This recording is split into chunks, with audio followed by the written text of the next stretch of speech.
It is my immense pleasure to introduce to you Francesco Duina, who received his PhD in sociology from Harvard University in '96. He is professor of sociology at Bates. Currently, he's professor of sociology at Bates and honorary professor of sociology at the University of British Columbia in Canada. He has published widely on economic, political, and cultural sociology.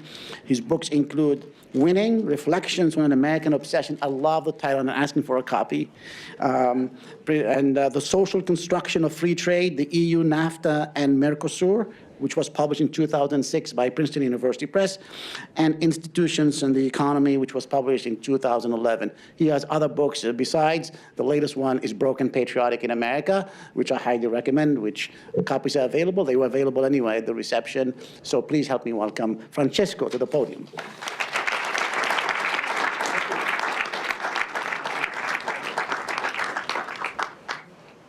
Well, thank you very much for being here. And thank you, Anouar, for the kind introduction, and Neil for the, can't see Neil where he's sitting, but I'm sure he's somewhere here, for the logistical help, and also for President Herbert, whom I've just met, for coming. Thank you. And so you're probably here because you're interested in the topic. And that is the same reason why I engaged in this research. It was a project that I started around 2014, 2015. And it was really a genuine intellectual adventure for me.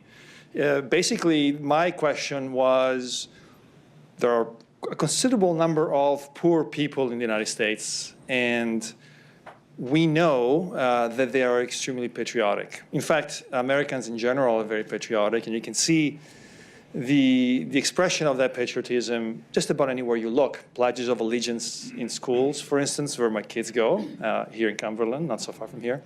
You know, national anthems at sports events and the like, flags everywhere.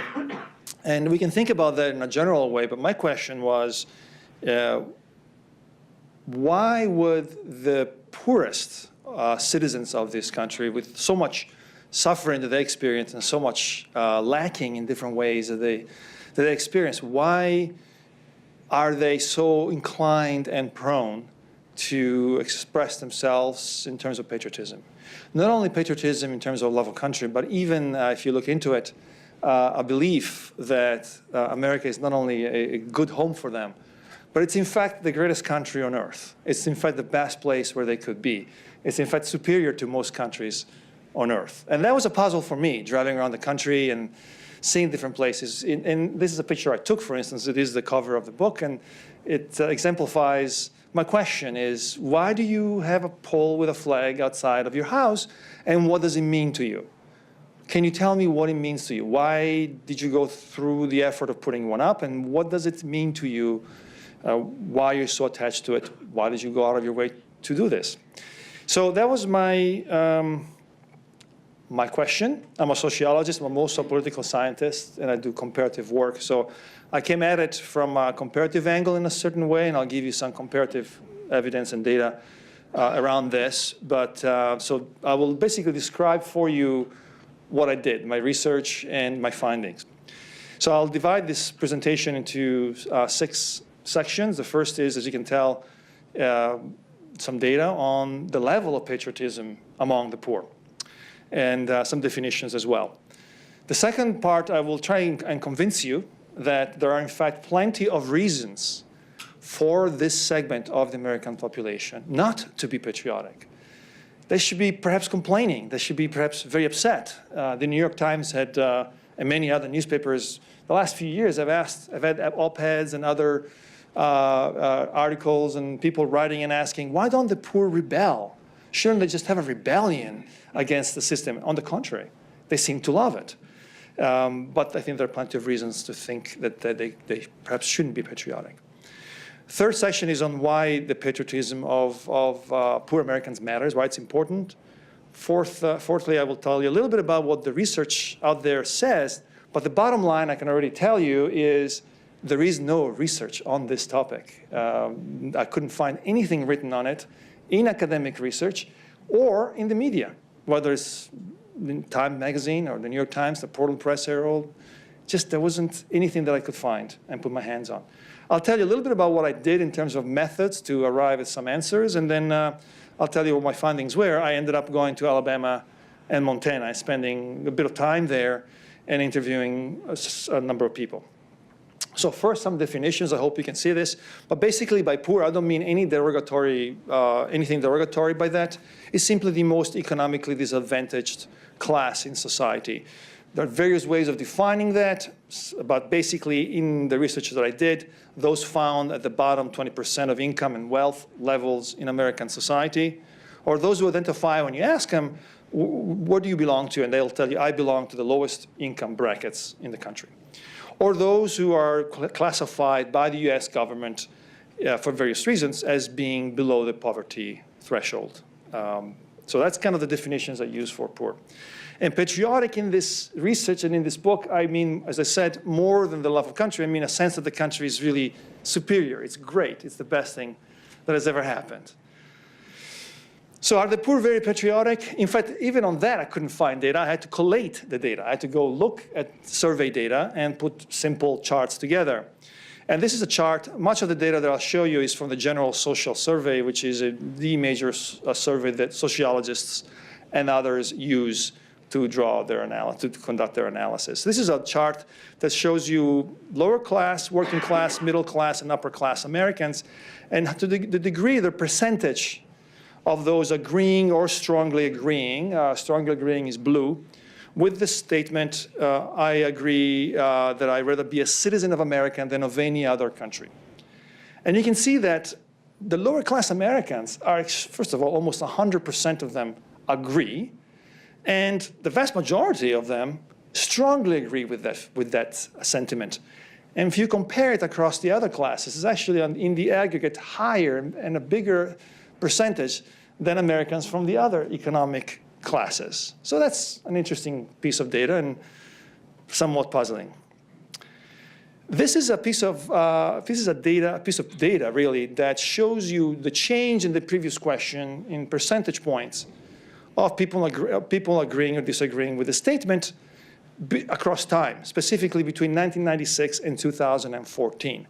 It's a little hard to read, but basically what he says is, as we went through the economic financial crisis of 07-08, before and after, the percentage of lower class Americans who actually agree with the previous statement went up, while the percentage of working class and middle class Americans actually went down.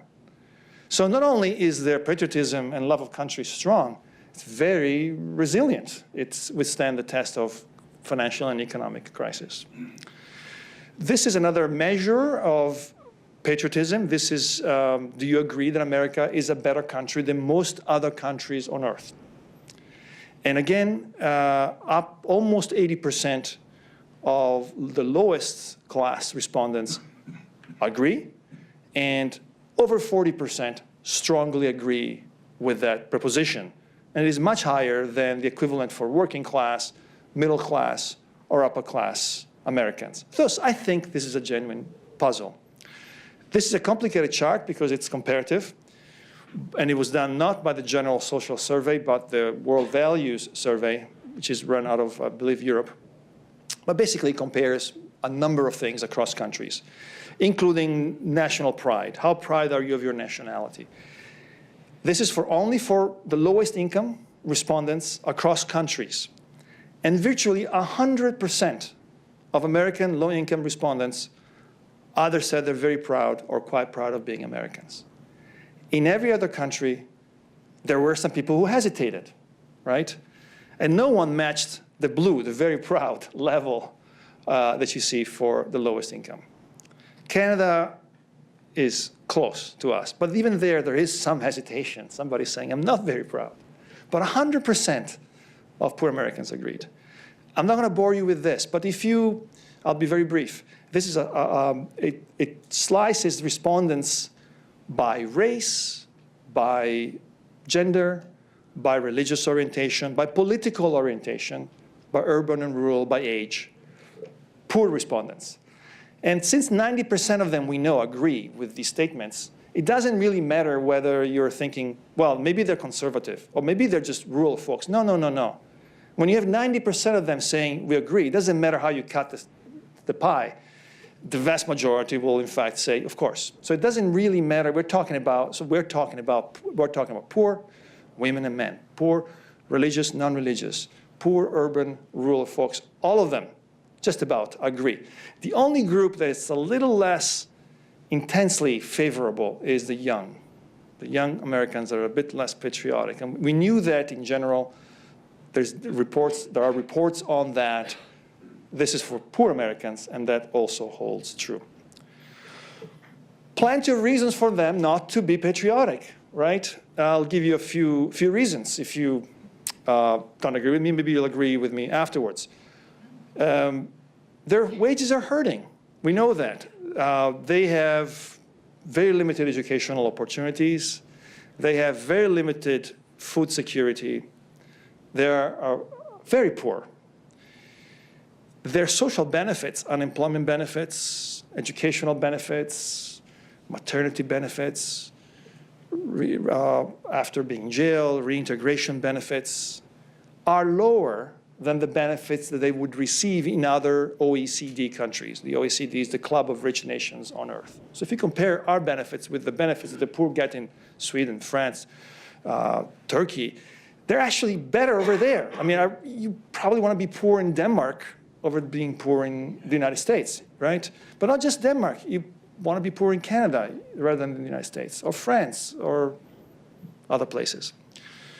There is, in fact, less intergenerational mobility, meaning your children's mobility, out of poverty in the United States now than in the other OECD countries. So this is not the land of opportunity anymore. If you think of opportunities as opportunities for your kids to get out of poverty, it's a pretty stagnant level of mobility. In fact, the Scandinavian countries, which we can tend to think of as socialist, everybody's equal, they have more intergenerational mobility than we do, out of poverty. And to top it all off, they also work longer hours than the poor in other OECD countries. I mean, they're getting basically screwed no matter which way you look at it. And on top of that, inequality is increasing. Yeah? So this is the average for OECD countries. A level, a measure is the Gini coefficient of inequality among all OECD countries.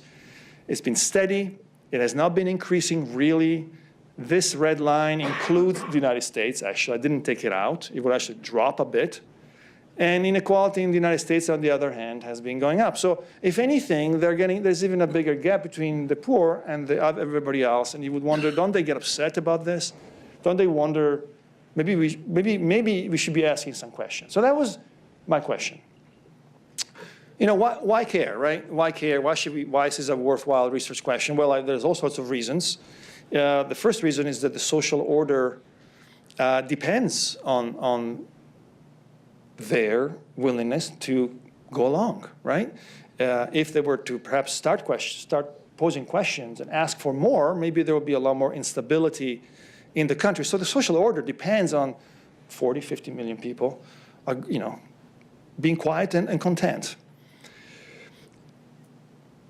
It's possible, as a second reason, that this might be a mechanism that keeps them poor. And I'll return to this point later. But it's worth asking this question because one wonders whether this is something that keeps them poor themselves and their children because they're not asking too many things from their system. They also contribute a lot to the military. Maybe it's because they need it. Maybe it's because they're patriotic. Maybe they become patriotic after they go in the military. But certainly their patriotism helps the country recruit from them. If they questioned the validity of the social contract, maybe they wouldn't be willing to risk their lives and serve the country. There are also questions of national unity and sense of purpose in the world. And lastly, and I suspect why some of you are here at least, or many of you are here, this is very relevant today. This is an ideology or a sentiment that can be easily be tapped into by politicians, particularly politicians who speak of patriotism or making America great again, or the Bernie Sanders of the world that sort of speak to this, among other populations, this segment of the population, and the love of country and rescuing the country and so on and so forth. So there are all sorts of reasons for why this is a good question, and I was kind of surprised that no one had really looked into it. I'm still on the lookout, so if I'm wrong, please let me know. So there is no research on it, but you can certainly come up with hypotheses beforehand, right, without traveling, based on intuition and based on existing research on patriotism in America or elsewhere. And so I developed ahead of time, thinking in my office and reading reports and things we know, I developed some ideas as to what might be the reasons. Some are general ideas like, well, the founding documents of America are great documents, maybe they buy into it. Or they believe in the American dream, or maybe they feel like they've contributed to the country, they have a stake in the country, they don't want to let go of that. Or maybe, as some psychologists actually have argued, not for patriotism, but for group cohesion, sometimes it seems to be the case that the people at the bottom of social hierarchy have an interest in believing in the legitimacy of that social order. It's kind of counterintuitive. And the reason is that if you think the system is okay, it makes you feel better about your situation. But if you think that the system is abusing you, then you feel really unsettled, and it doesn't feel so good. So it's easy to accept your position of inferiority if you think that it's a legitimate outcome of the system. Maybe it's ignorance and misconceptions. Maybe they don't know about a lot of other places. Or maybe they just, hey, they get some benefits and they think it's enough. These are all good hypotheses, worth keeping in mind, and that's what I did. I kept them in mind, and off I went. So what I ended up doing, I went to Alabama and Montana. And without sounding too social scientific, there is a reason for why I went here, but basically I picked regions of the country where the data suggested that these were the hotbeds of patriotism, meaning the percentages that I showed you before, really, really high percentages in these areas, right, of people really agreeing with these statements. And these happen to be the east, south, central of the United States and the mountain region of the United States. And Maine, by the way, was the northeast. Maine would have been another interesting place to consider. And of course, once I identified those two areas, the next step was to vary as much as I could with whom I would speak, right? Whom I would interact with, where I would go. Because you can hear different stories, right? If I go to just one place, urban center, only talking to white males, I'll hear one thing. But if I vary by gender, obviously class stays the same, poor people, but if I vary by ethnicity, gender, political orientation, have you served in the military, have you not? I vary on what we would call in sociology the independent variable, the thing that may make a difference for the stories that I hear. Maybe I get to hear interesting things. So I varied as much as I could once I found myself in those hotbeds of patriotism.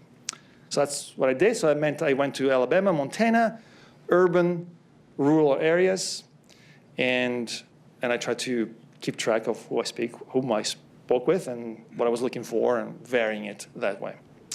So that's kind of where I went. I went to Billings in Montana and Harleton in Montana, and I went to Birmingham and Vernon in Alabama. The smaller places were also poor places selected on purpose based on US Census data to ensure that I was going to relatively poor places. In Billings, I went to the poorest zip code, basically. It's a small city in the end. And in Birmingham, I went to the two zip codes that were the poorest, right? And that's where I kind of went. What did I do there? Well, I contacted people ahead of time. Shelters, community centers, senior citizen centers, primary schools, churches, libraries, asking people to put up flyers, letting them know that this strange person was coming and was looking for volunteers. I did have a little bit of money for them, but that's what I did. That actually, interestingly, I still don't quite know why it was somewhat successful in Alabama. I did hear from people beforehand. It was not at all successful in Montana. The flyers were out there. Nobody called me or emailed me at all from Montana. Bottom line is I ended up spending lots of times in places that I thought I would find poor people that had time on their hands. And that meant laundromats, bus stations, homeless shelters, used clothing stores, rundown streets, places of that nature. Turns out that laundromats were great. They go, the laundry goes around, they got 45 minutes. You know, bus stations too, you'd be surprised how many people don't have to go anywhere, actually. They're just there to use restrooms and pretending to go somewhere, catching a bus if they can find the money. Maybe they're just out of jail, they're hoping to go somewhere, and so on and so forth. So that's what I did. I was there in winter of 2005 and spring of 2016. I ended up conducting 63 interviews, 3 on purpose of non-patriotic respondents, 45 minutes on average, and they led to about 1,000 pages of I recorded them, of 1,000 pages of text, which then we coded, systematically analyzed for themes. We, meaning myself, and a very generous and kind undergraduate who, in fact, worked with me and helped me make sense of all the things I heard. And she's acknowledged in the book that eventually came out. And we did a software coding as well as a manual coding. So I read all 1,000 pages. Obviously, I heard them all, and then I transcribed them, and she transcribed them. So who did I meet? And I'll just give you some pictures and some flavor of the people that I met, and then I'll tell you what sorts of things they said. So the person on your left, this is Alabama, Birmingham Public Library. Public Library in Birmingham is a great place, actually, to find homeless people. They go there to use facilities and read and study and look for jobs and various other things. Former vet, served in the Army, currently homeless, doing odd jobs, spending a lot of time in the library, lived through segregation, obviously. He lived in the South in Alabama, remembers what it was like not to be able to go places or not to be served in certain places or the library. The fellow on the right-hand side, upper right, he was actually going to Mississippi, but lived in Alabama for a while. A former bricklayer, drug addict, with a couple of kids. His wife was also there. Also, I interviewed her. She had brain tumor. He was abused as a child at around the age by his father, who used to beat him up at the age of 14, 15. He was strong enough to stop his father's punch, looked at his father, grabbed his wrist, and said, "No more, man, no more." Turned away, walked away, and never looked back. Never saw his father again. The lady on the bottom right, she was a part-time librarian in Vernon, Alabama, and was there most of her life. These are very patriotic people. These are people that I selected based on their patriotism and love of country. And I can tell you if you're interested in knowing how I screened them, how I got to them, but basically chatting at the beginning and throwing around some questions and then sensing that they were willing to talk. And then I would say, "Do you love this country?" Maybe there's a flag up there, and they would start talking, and then I would know that, they had something to say. And then I would just probe a bit more, and then I would officially offer them an interview if they wanted to, some money, recording, and then we went into that phase. Again, in Alabama, the person on your left, the woman was a former prostitute, had kids with whom she was not living at the time. She was rescued from the streets by the fellow sitting next to her, who himself had marched with Martin Luther King back in the day in Birmingham. He himself was homeless at one point, but now has a place, and took her under his protection and sort of protected her. And you can see a cross, I pointed out, on his neck, around his neck. As you will see in a moment, God and religious beliefs were very, very dominant in the discussions that I had. And the lady on the right actually probably doesn't quite qualify as poor. I still talk to her because I was driving, I saw her house. She ran a barbecue place in rural Alabama. I saw the flag, wanted to chat with her, and we had some very interesting, very racist conversations. I mean, really flat out, completely racist conversations. In Montana, actually, I was not planning to stop on the left-hand side, but on the way between Billings and Harlingen, I saw this house and I saw this flag in the middle of nowhere in Montana, and I thought, this is exactly why I wrote this book. I need to pull over. It's not really the site I promised myself I go to, because statistically I shouldn't be here, but I will stop anyway. And I had a wonderful conversation with her and their husband about the meaning of that flag. And the other people on the slide are two ladies in laundromats. And the fellow on the right is, I took a picture of him, half Native American, half Irish American. And the other person is me, with a sausage, an elk sausage that was given to me by the husband of the lady with the flag, previous lady. And there's a reason why I took this photo, and I'll reveal it in a moment, but he gave this to me as a gift to bring home.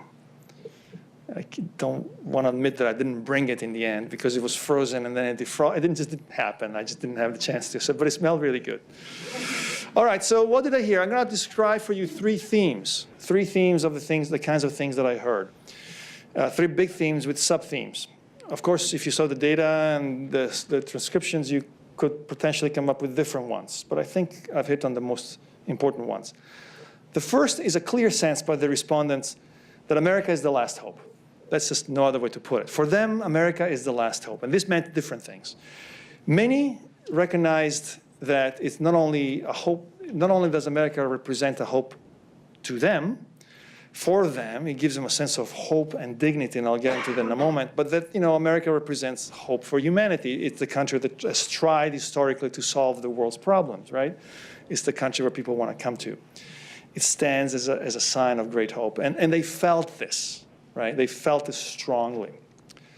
The second sub-theme was that they would say to me, listen, I have had a terrible life. I have lost everything. Some of them had things before, economically speaking. I've lost everything. And many of them opened their hearts, not just their minds, to me. And they would say to me, I'm still proud to be American, and I have nothing else left to lose but my national identity, my Americanness. And it's worth something to me, because it stands for hope, because of all the things that it stands for. I don't want to give this up. One of the questions that I would ask him would be, could I give you a Mexican passport and I'll take your American passport away? Would you ever do this? And so they would start talking, and I would say, what do you care? Who cares, right? No. You can't touch my Americanness. The third theme was, well, why are you asking? This is God's country. This is God's country. America is loved by God. God loves America. God is a nice entity, loves everyone the same, except loves Americans a little bit more than the average. Why? Well, we were founded on the principle of religious freedom. He appreciates that, or she appreciates that. Besides, we really worship God, and God, now they've been said that sometimes we go astray from it, and we're not really as devoted as we used to be, but that's a different story. We'll get back to that maybe one day, to being on a good footing with God. But this is God's country. And besides, I have a personal relationship with God. I was a drunk, I was a drug addict, I was this and that. About 3 years ago, I made peace with God and the world. So I am in God's country, and I am with God. I'm walking with God. Where else would you want me to be? Where else should I be? This is God's country. And then, of course, various misconceptions about other countries, such as, well, if I do something wrong here, I go to jail, they slap on the hand, I come out in 3 months. But in Germany, I hear they cut your tongue off. Or they decapitate you if you look at the king the wrong way, which is, well, we kind of saw that recently with the case of Saudi Arabia, right? So maybe it's not that far off. Or I heard, there are only two democracies in the world. There is Israel and the United States. Everybody else is socialist, communist, or dictatorships. So if you think like that, obviously you're going to have a certain liking towards the place you're at. Some quotes to show you the level of sophistication, of articulation, and of genuineness that I heard. These might have been poor people, but they were not unthinking, not thinking people. They were very thoughtful people, and they had a lot to say. So this is Shirley, a 46-year-old, unemployed African-American woman in Birmingham, with plans of becoming a chef. For me to give up hope on the country in which I live in is almost to give up hope for self. So I gotta keep the light burning for me and for my country, or I'm gonna be in the dark. Or Darius, a white young man in Billings living in a car with an expecting partner, 20 years his junior, pregnant, right? Living in a car, doing laundry in a laundromat, and that's how I managed to talk to them. Here's what he had to say. You have to have some shred of dignity. Even in the bottom of the barrel person has to have some shred of dignity. That's just a human condition. We all want to have some sort of self-respecting dignity about ourselves. And so when we're struggling, we're super poor and broke, and going through all these things, you almost have to believe in something better or higher. And the Americans' ideals kind of ring on that level because they're a lot different than maybe other countries, because the American ideals are supposed to embody those things that are like good for humanity. You know, and it's true. That's why poor Americans are so patriotic. They have to.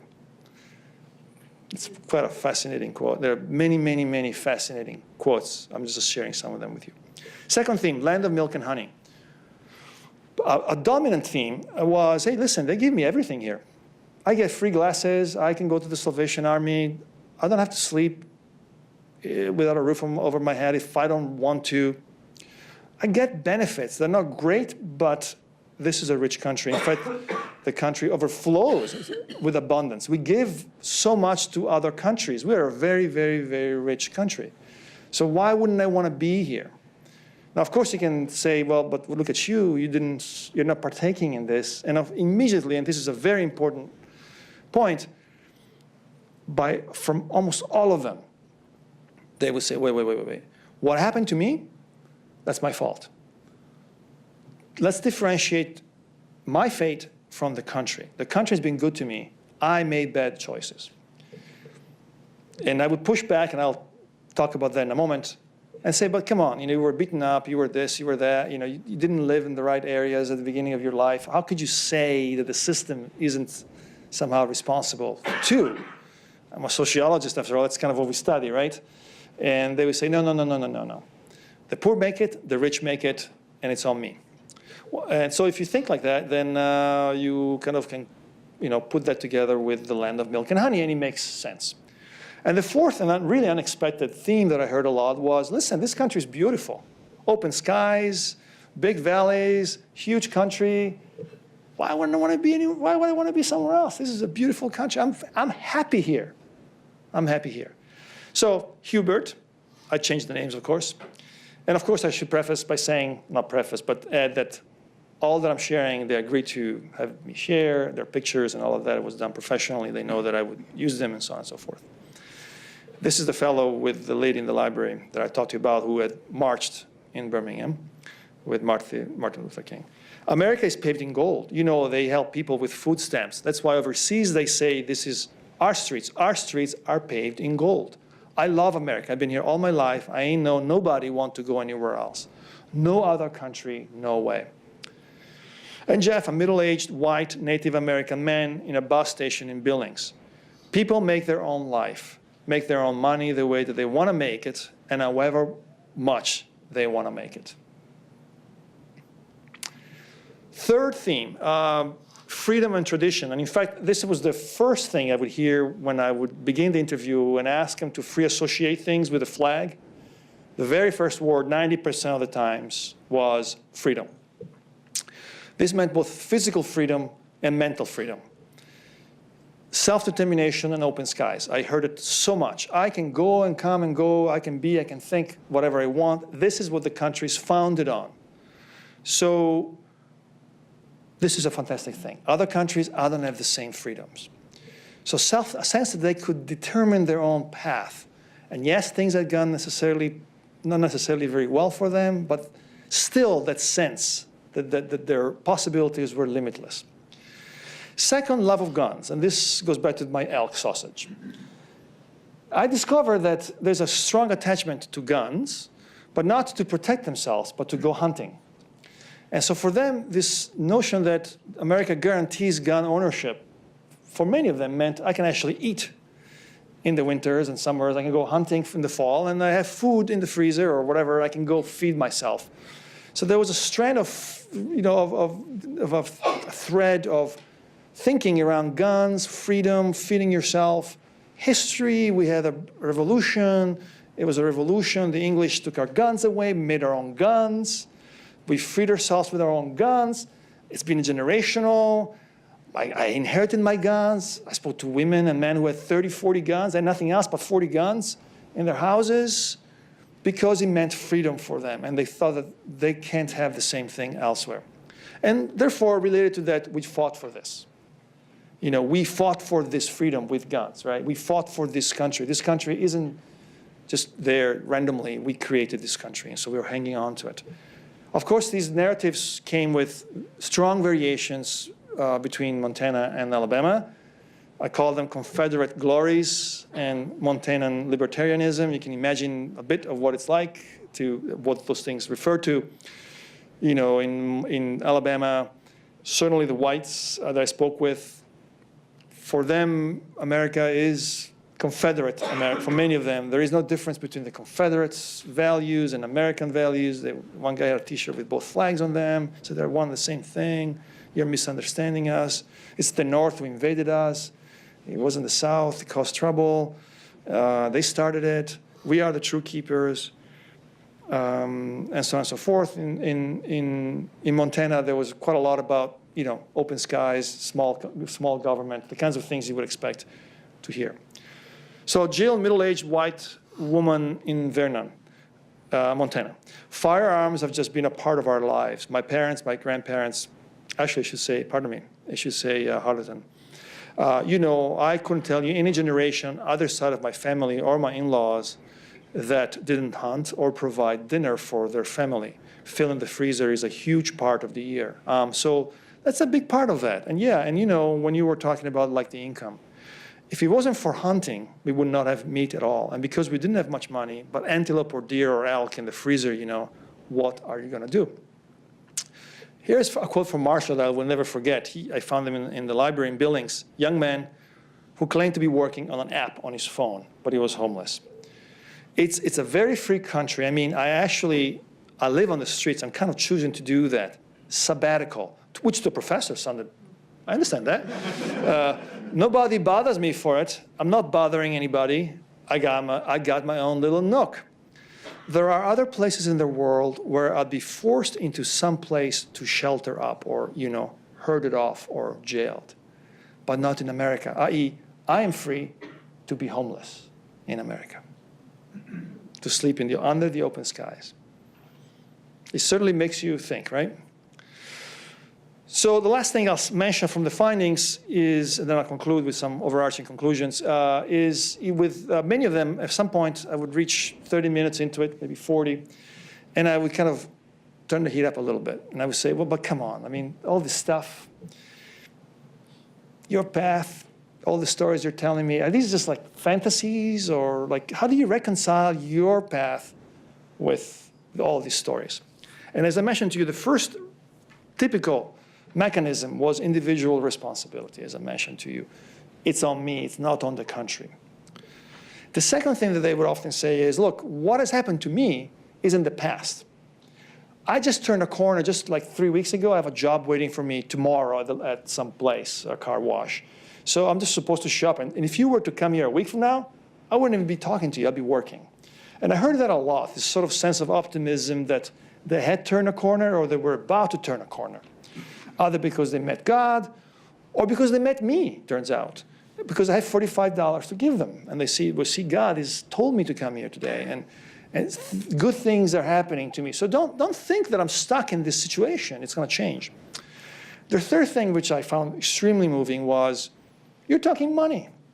But in America, we're all worth the same as human beings. The foundational social contract of the United States says that we're all worth the same. So one fellow remembered he'd served in Vietnam, how he had met the president at the time, had dinner, you know, the president was really, you know, and they sat down, and he didn't have any problems talking to the president of the United States or anybody else because they were equal, conceptually and fundamentally equal.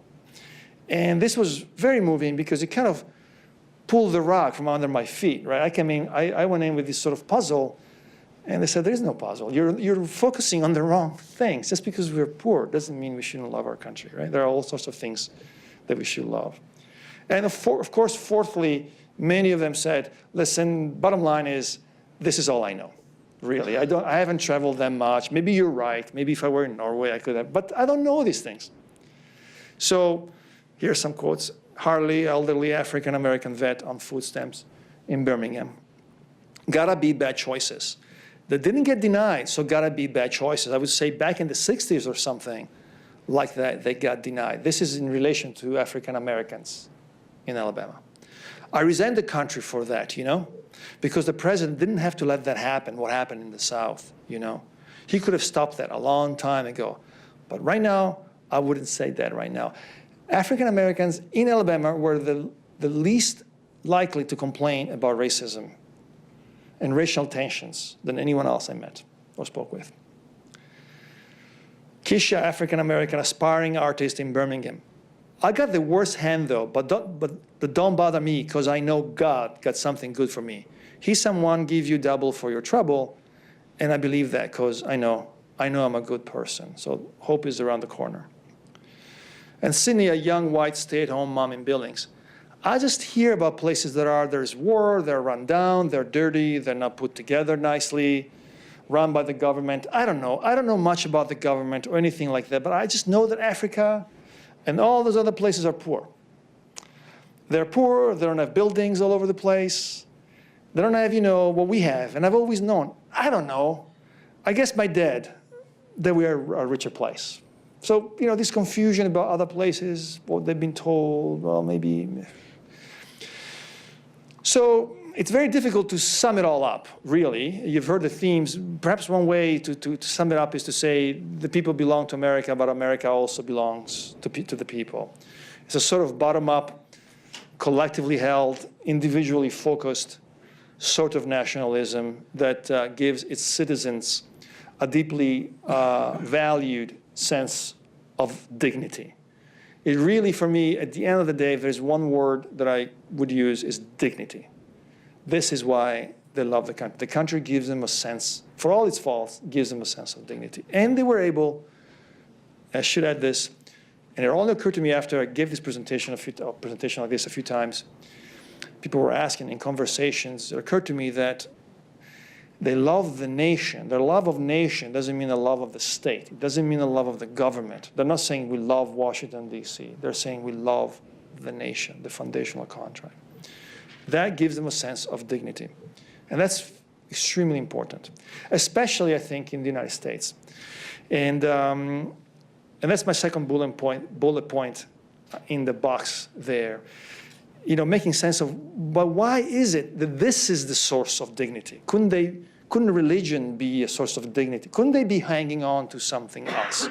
Why this, right? Because in other countries, I haven't done the research, but I'm quite confident in many other countries, this is not the story I would hear. They will be hanging on to something else, culture, traditions, their town, their families, but not the flag, not the Pledge of Allegiance, not the Bill of Rights.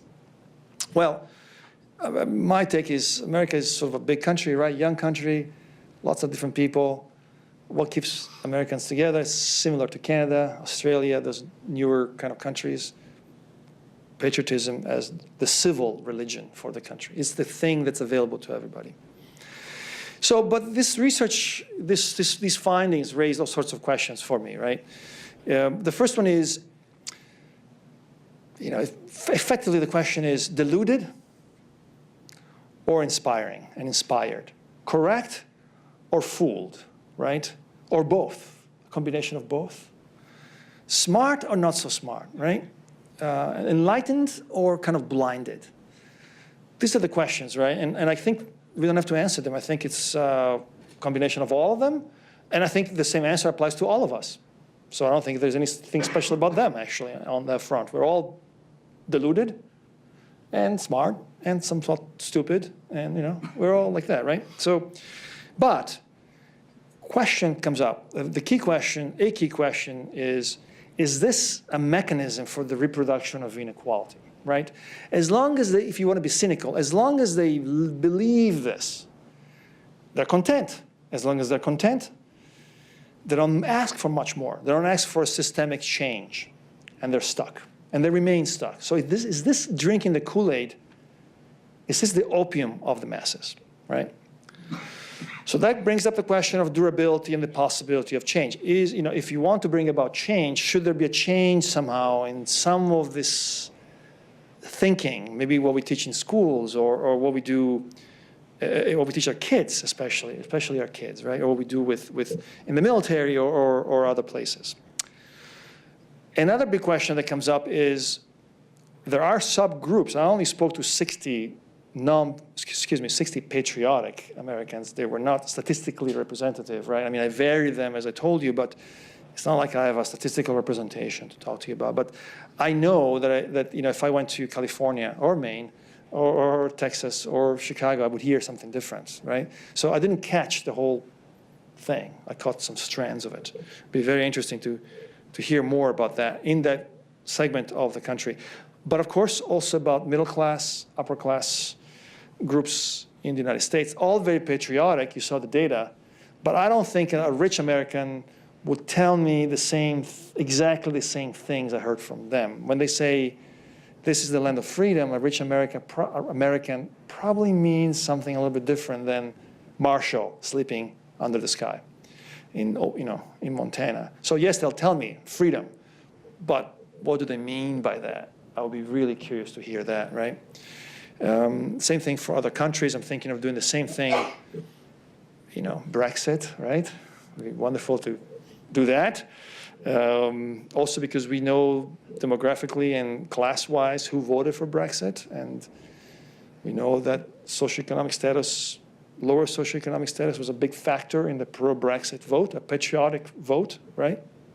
It'd be interesting to talk to them and go many other places. There are all sorts of challenges with that, but it's an idea.